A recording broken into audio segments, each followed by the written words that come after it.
This is The Very Old Folk by H.P. Lovecraft. Thursday, November 3rd, 1927. Dear Melmoth, so, you are busy delving into the shady past of that insufferable young Asiatic, Varius Avitius Bassianus? Ugh, there are few persons I loathe more than that cursed little Syrian rat.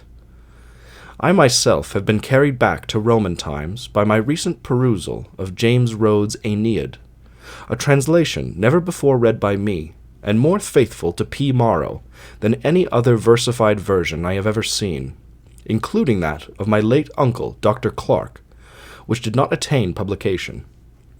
This Virgilian diversion, together with the spectral thoughts incident to All Hallows' Eve, with its witch Sabbaths on the hills, produced in me last Monday night a Roman dream of such supernal clearness and vividness, and such titanic adumbrations of hidden horror, that I verily believe I shall some day employ it in fiction.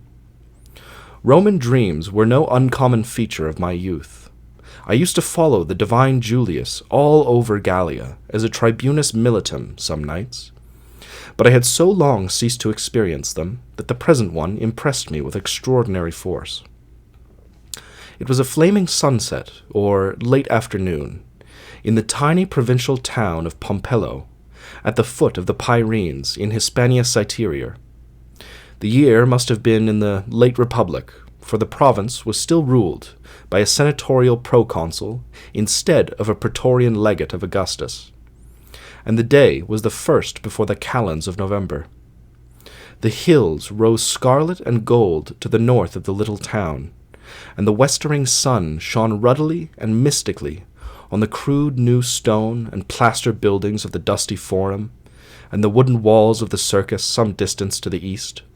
Groups of citizens, broad-browed Roman colonists and coarse-haired Romanized natives, together with obvious hybrids of the two strains, alike clad in cheap woolen togas, and sprinklings of helmeted legionaries and coarse-mantled, black-bearded tribesmen of the circumambient Vascones, all thronged the few paved streets and forum, moved by some vague and ill-defined uneasiness. I myself had just alighted from a litter, which the Illyrian bearers seemed to have brought in some haste from Kallipolis, across the Iberus to the southward. It appeared that I was a provincial quaestor named L. Caelius Rufus, and that I had been summoned by the proconsul, P. Scribonius Libo, who had come from Terrico some days before. The soldiers were the 5th cohort of the 7th Legion, under the military tribune Sextus Aecelius, and the legatus of the whole region, Cnaeus Balbutius, had also come from Calligurus, where the permanent station was. The cause of the conference was a horror that brooded on the hills. All the townsfolk were frightened, and had begged the presence of a cohort from Calligurus.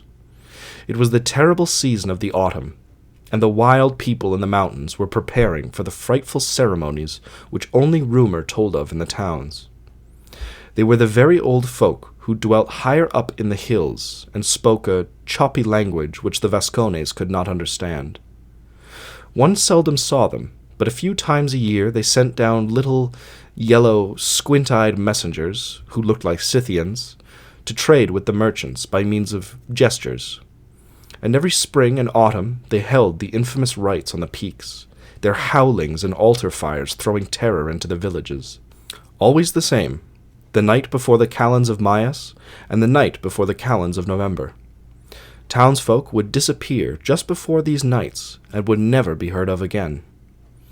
And there were whispers that the native shepherds and farmers were not ill-disposed toward the very old folk, that more than one thatched hut was vacant before midnight on the 2 hideous Sabbaths. This year the horror was very great, for the people knew that the wrath of the very old folk was upon Pompello. 3 months previously, 5 of the little squint-eyed traders had come down from the hills, and in a market brawl 3 of them had been killed. The remaining 2 had gone back wordlessly to their mountains, and this autumn not a single villager had disappeared. There was menace in this immunity. It was not like the very old folk to spare their victims at the Sabbath. It was too good to be normal, and the villagers were afraid. For many nights there had been a hollow drumming on the hills, and at last the aedile Tiberius Aeneas Stilpo, half native in blood, had sent to Balbutius at Calligurus for a cohort to stamp out the Sabbath on the terrible night. Balbutius had carelessly refused, on the ground that the villagers' fears were empty, and that the loathsome rites of the hillfolk were of no concern to the Roman people unless our own citizens were menaced. I, however, who seemed to be a close friend of Balbutius, had disagreed with him, averring that I had studied deeply in the black forbidden lore, and that I believed the very old folk capable of visiting almost any nameless doom upon the town, which after all was a Roman settlement and contained a great number of our citizens. The complaining aedile's own mother Helvia was a pure Roman, the daughter of M. Helvius Cinna, who had come over with Scipio's army. Accordingly, I had sent a slave, a nimble little Greek called Antipater, to the proconsul with letters, and Scribonius had heeded my plea, and ordered Balbutius to send his 5th cohort, under Asellius, to Pompello. Entering the hills at dusk, on the eve of November's calends, and stamping out whatever nameless orgies he might find, bringing such prisoners as he might take to Terrico for the next propraetor's court. Balbutius, however, had protested, so that more correspondence had ensued. I had written so much to the proconsul that he had become gravely interested, and had resolved to make a personal inquiry into the horror. He had at length proceeded to Pompello with his lictors and attendants, there hearing enough rumour to be greatly impressed and disturbed, and standing firmly by his order for the Sabbath's extirpation. Desirous of conferring with one who had studied the subject, he ordered me to accompany Asellius's cohort, and Balbutius had also come along to press his adverse advice, for he honestly believed that drastic military action would stir up a dangerous sentiment of unrest among the Vascones, both tribal and settled. So here we all were, in the mystic sunset of the autumn hills. Old Scribonius Libo in his toga praetexta, the golden light glancing on his shiny bald head and wrinkled hawk face. Balbutius with his gleaming helmet and breastplate, blue-shaven lips compressed in conscientiously dogged opposition.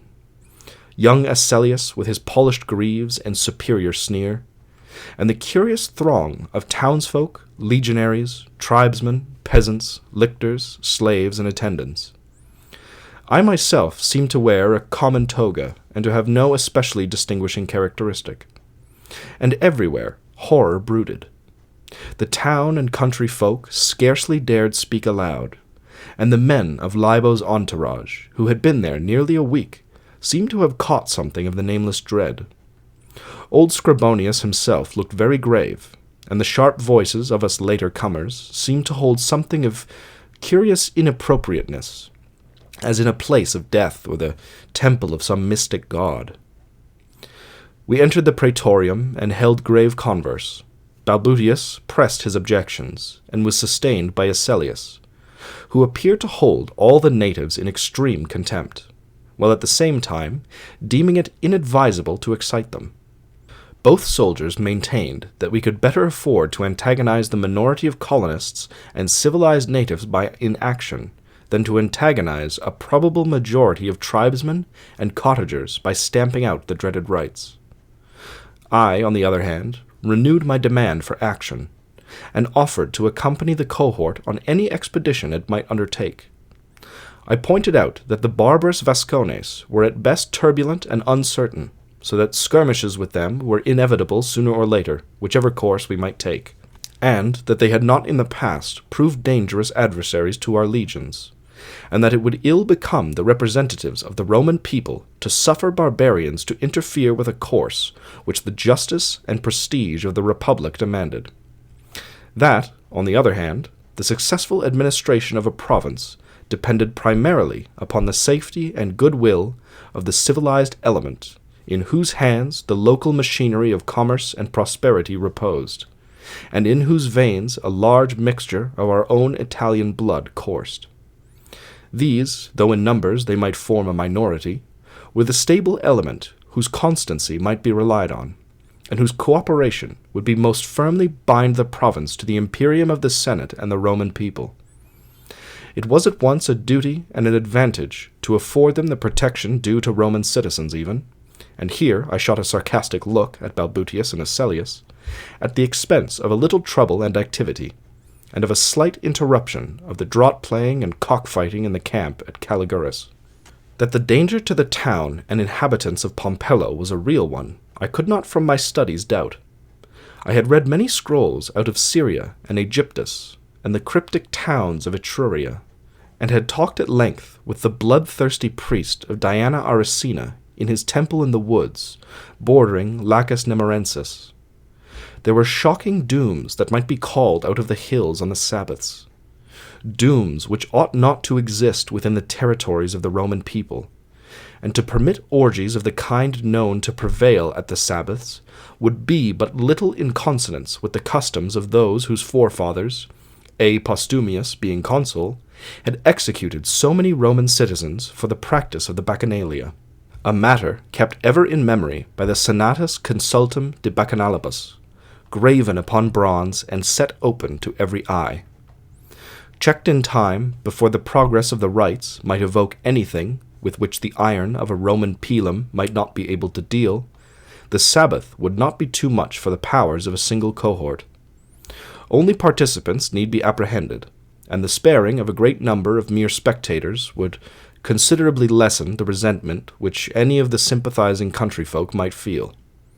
In short, both principle and policy demanded stern action, and I could not doubt but that Publius Scribonius, bearing in mind the dignity and obligations of the Roman people, would adhere to his plan of dispatching the cohort, me accompanying, despite such objections as Balbutius and Asellius, speaking indeed more like provincials than Romans, might see fit to offer and multiply. The slanting sun was now very low, and the whole hushed town seemed draped in an unreal and malign glamour. Then P. Scribonius, the proconsul, signified his approval of my words, and stationed me with the cohort in the provisional capacity of a centurio primipilus, Balbutius and Asellius assenting, the former with better grace than the latter. As twilight fell on the wild autumnal slopes, a measured, hideous beating of strange drums floated down from afar in terrible rhythm. Some few of the legionarii showed timidity, but sharp commands brought them into line, and the whole cohort was soon drawn up on the open plain east of the circus.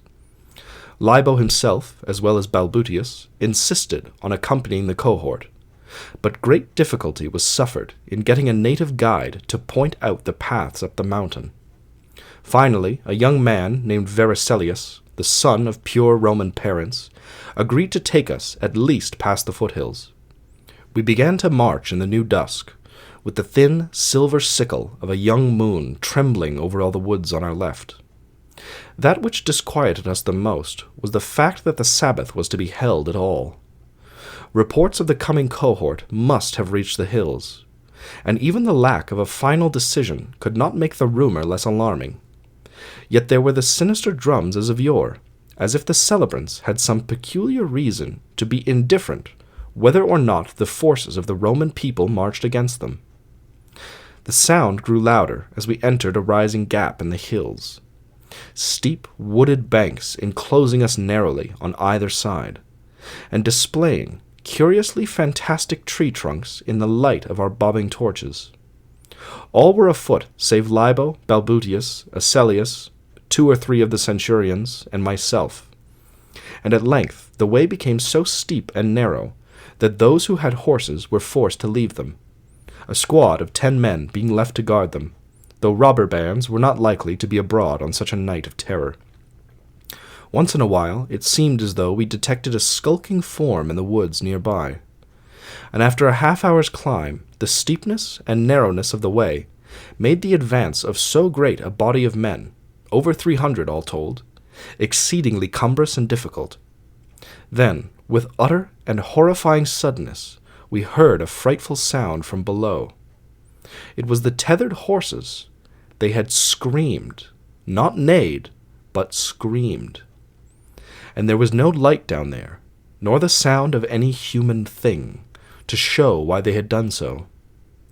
At the same moment, bonfires blazed out on all the peaks ahead, so that terror seemed to lurk equally well before and behind us. Looking for the youth Pherselius, our guide, we found only a crumpled heap weltering in a pool of blood. In his hand was a short sword snatched from the belt of D. Vibulanus, a sub-centurio, and on his face was such a look of terror that the stoutest veterans turned pale at the sight. He had killed himself when the horses screamed. He, who had been born and lived all his life in that region, and knew what men whispered about the hills. All the torches now began to dim, and the cries of frightened legionaries mingled with the unceasing screams of the tethered horses. The air grew perceptibly colder, more suddenly so than is usual at November's brink, and seemed stirred by terrible undulations which I could not help connecting with the beating of huge wings. The whole cohort now remained at a standstill, and as the torches faded, I watched what I thought were fantastic shadows outlined in the sky by the spectral luminosity of the Via Lactea as it flowed through Perseus, Cassiopeia, Cepheus, and Cygnus. Then suddenly all the stars were blotted from the sky, even bright Deneb and Vega ahead, and the lone Altair and Fomalhaut behind us. And as the torches died out altogether, there remained above the stricken and shrieking cohort only the noxious and horrible altar flames on the towering peaks, hellish and red, and now silhouetting the mad, leaping, and colossal forms of such nameless beasts as had never a Phrygian priest or Campanian grandam whispered of in the wildest of furtive tales. And above the nighted screaming of men and horses, that demonic drumming rose to a louder pitch, whilst an ice-cold wind of shocking sentience and deliberateness swept down from those forbidden heights and coiled about each man separately, till all the cohort was struggling and screaming in the dark, as if acting out the fate of Laocoon and his sons. Only old Scribonius Libo seemed resigned. He uttered words amidst the screaming, and they echo still in my ears. Malitia vetus est, venit, tandem venit.